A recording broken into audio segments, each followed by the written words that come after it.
Imagine finding your wife murdered, brutally, in your own home. Police quickly decide, it's random, a burglary gone wrong. Just devastating, senseless. Right.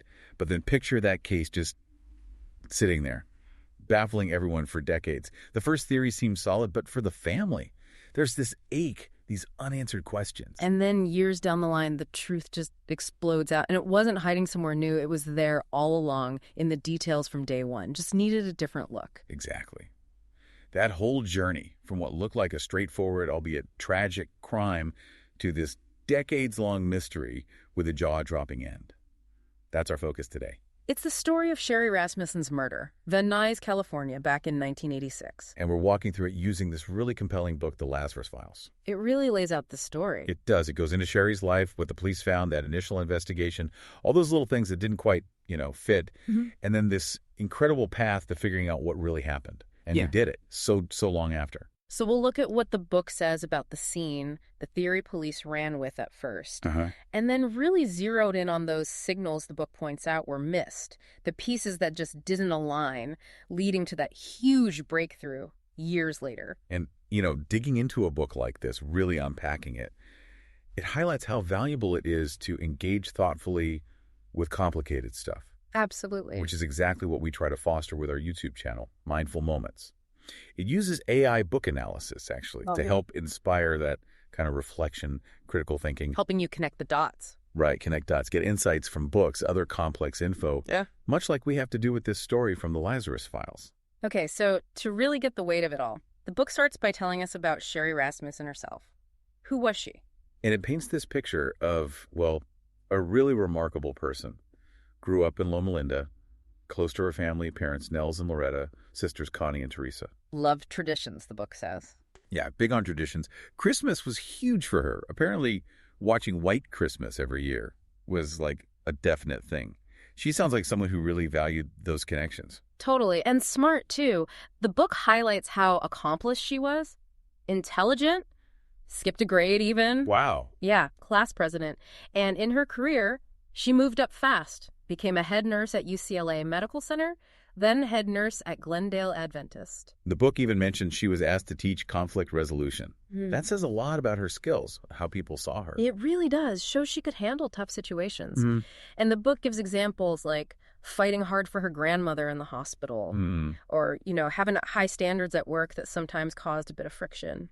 There's a mention of a situation involving a colleague's boyfriend, a cardiologist, trying to get involved in work stuff. So she wasn't afraid to stand her ground? Not at all, whether it was family or work.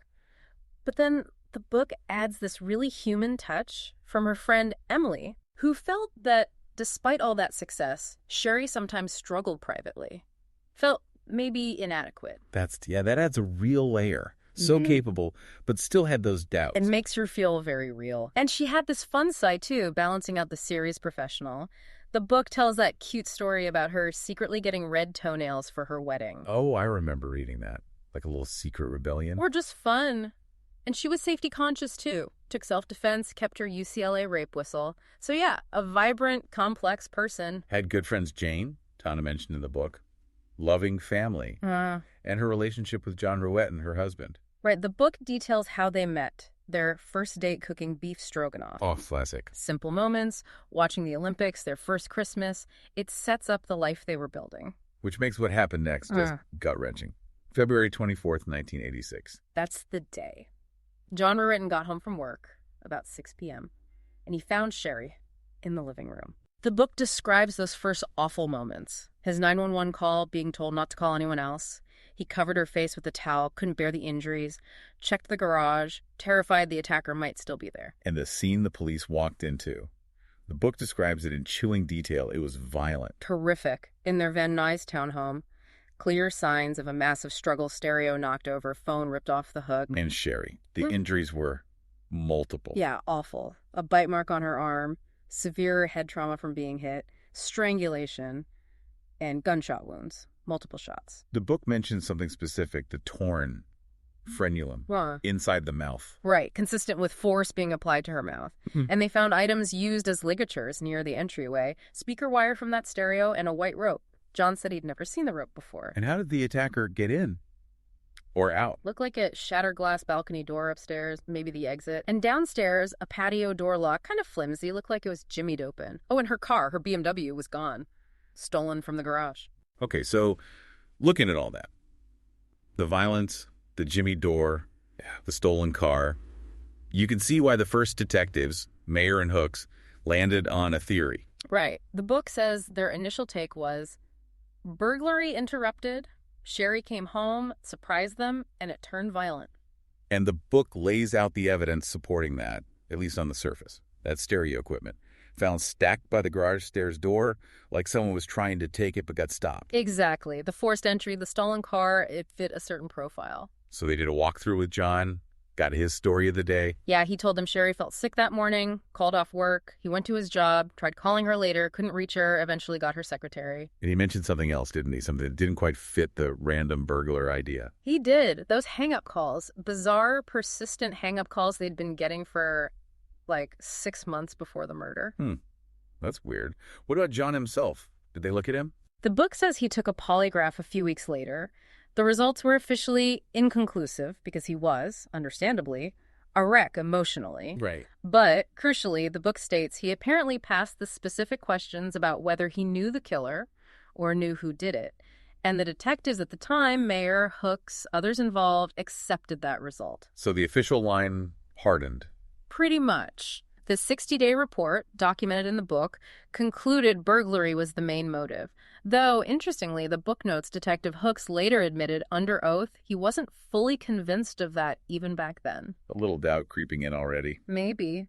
The book also mentions early forensics bullet analysis suggested a revolver was used, not a semi-automatic, based on residue found on a blanket. But, okay, even with that main theory, the book makes it really clear there were other signals, other questions floating around that didn't quite fit that neat burglary gone wrong box. Definitely. And this is where the book brings in other perspectives that become so important later. Sherri's family, the Rasmussens, they had concerns right away.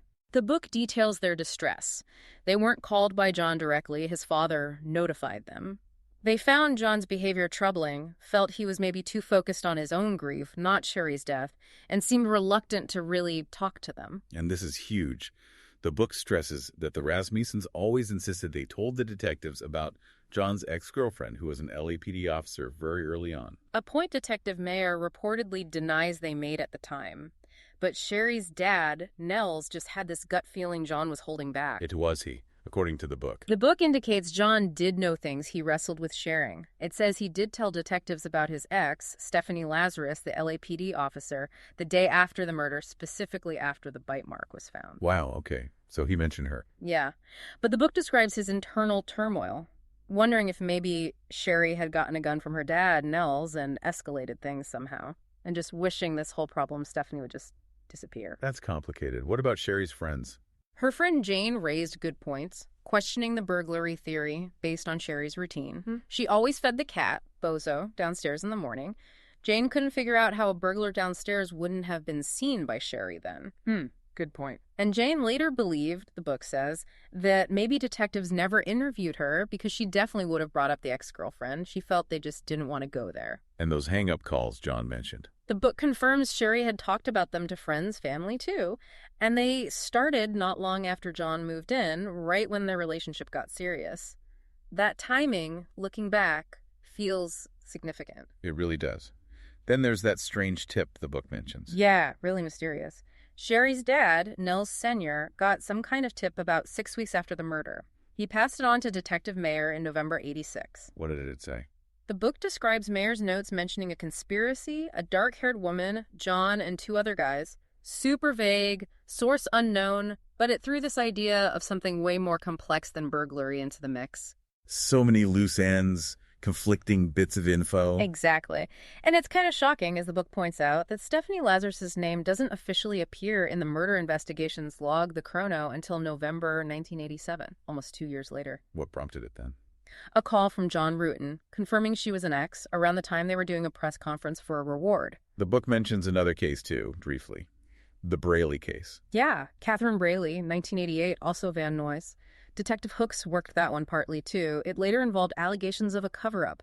The book includes it maybe as context, suggesting complex cases and internal police issues weren't unheard of then. So with all this, the case just stalled. It went cold. Totally cold.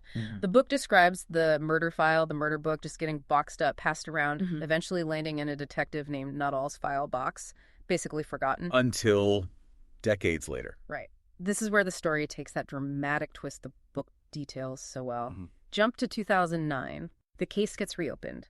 Van Noy's Cold Case Unit, detectives Nuttall and Bub, they decide to re-examine the old evidence with new technology, and the key piece they focused on. The bite mark swab. Exactly. Taken way back in '86. They gave it to a criminalist, Frances. And she expected male DNA, right? Based on the old burglary theory. That was the assumption.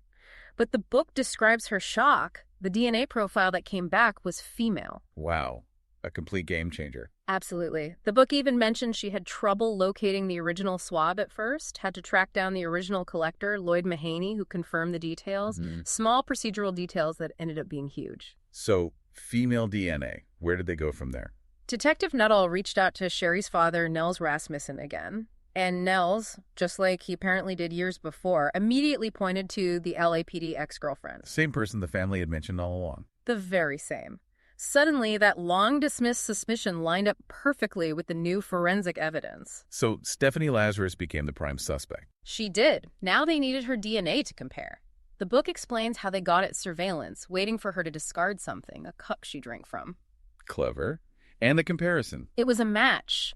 The DNA from the cup she discarded matched the female DNA profile from the bite mark on Sherri Rasmussen's arm. Decades later, that forensic link was made. Incredible. The book connects the dots. Unequivocally linking Stephanie Lazarus to that violent struggle in 1986. So she was arrested. June 3rd, 2009. They used a clever ruse, the book says, pretending they needed her help on an art theft case to get her downtown, make the arrest smoothly. And what about the family's claims? That their early warnings were ignored, maybe even covered up? The book notes an internal affairs investigation was opened after Lazarus's arrest, looking into that allegation. But, according to the author, it seemed to close without interviewing some key people mentioned in the book who might have shed light on how the case was handled initially. Looking back at this whole story, as laid out in the book, there's just so much there. There really is. Okay, let's pull out some key things this book shows us. First, it's a stark warning about locking onto an initial theory too tightly. Yeah, that burglary gone wrong narrative seemed to just overshadow everything else. Right. Evidence that didn't fit the calls, the family's very specific concerns, John's complex situation, it got downplayed, or just wasn't dug into properly because it didn't fit the box. And that bite mark. Yeah. Sitting there all those years. Then DNA testing transforms everything. Totally. The book makes it crystal clear. Forensic science, applied years later, was the absolute key. It didn't just tweak the investigation, it completely flipped it on its head and pointed directly to the truth. And you have to mention the Rasmussen family. Their persistence. Absolutely critical. The book really honors their fight. They never bought the initial story, never stopped pushing for answers for Sherri. They kept bringing up the ex-girlfriend, that crucial detail, even when everyone else had moved on. Their dedication kept that possibility alive. The book does a great job weaving all these threads together.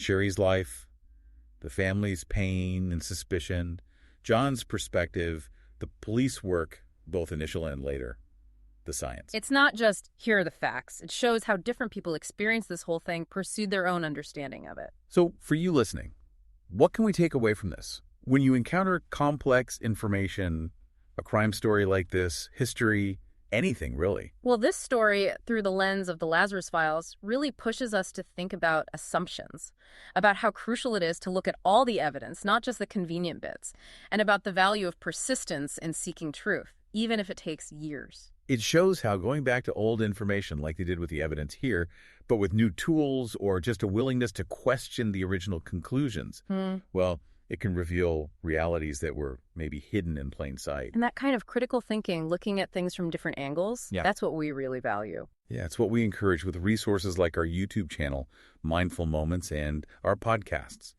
They're there to help you engage thoughtfully, analytically, with complex stories and ideas, just like we've tried to do today with this powerful book. We really hope walking through the story told in the Lazarus Files has given you some insight into this case, the long road to uncovering the truth. If Sherri Rasmussen's story and all the twists and turns of this investigation described in the book grabbed you like it did us, please subscribe to the show. We explore more narratives like this. Yeah, and share the episode with anyone you think would be interested in this mix of true crime, science, and sheer human persistence. You might also want to grab the book itself, The Lazarus Files, to get even deeper into the details.